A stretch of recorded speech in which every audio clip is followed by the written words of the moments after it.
ছোট্ট স্ন্যাক্স আছে please, just বাপাসটায় প্রত্যেককে রিকোয়েস্ট রইল মঞ্চ থেকে নামার পর যদি বেরিয়ে যেতে চান একটু। বন্ধুরা, আজকে সঙ্গে পেয়েছি বাংলা বিখ্যাত নয়, ভারত বিখ্যাত নয়, বিশ্ববিখ্যাত গ্র্যান্ডমাস্টার, তাই তো স্যার? গ্র্যান্ডমাস্টার।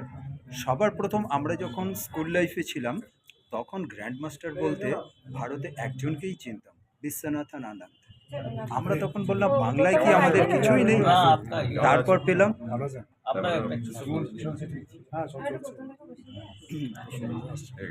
চাঁদের হাট। গৌতম স্যার, শুভ সন্ধ্যা। শুভ সন্ধ্যা। Introducing mister Dibyendu Barua sir, please. নমস্কার। জিমিস কীর্তিকলাপে আপনার সকল সহল যা দেখছেন সমস্ত দর্শকদের জানাই আন্তরিকভাবে অভিনন্দন, ধন্যবাদ। এবং জিমিস কীর্তিকলাপ সঙ্গে এই প্রথম আমার আলাপ, এবং আমি আশা করবো যে আগে আমরা পরে আরও কাজ করব। ঠিক আছে। মূলত সনাতন ভারত এবং ভারতীয় যে ঐতিহ্য সংস্কৃতি, এই সমস্ত নিয়ে আমি কিছু কাজ করি।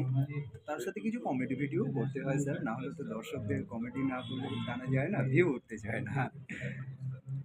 জিমিস কীর্তিকলাপের যে কর্ণধার, ওনাকে আমার আন্তরিকভাবে অভিনন্দন। আমি আশা করবো সবাই খুব এনজয় করে এই চ্যানেলটা। ডিজিটাল চ্যানেল এখন এটা সমাজের বিভিন্ন রকম কাজ করে যাচ্ছে, এবং আমার যেহেতু আমি খেলোয়াড়, আমি এক্সপেক্ট করবো যাতে ভবিষ্যতে যাতে খেলাধুলা নিয়ে অনেক কিছু আপনার কাছে সবার যাতে ওনারা পরিবেশিত করতে পারে।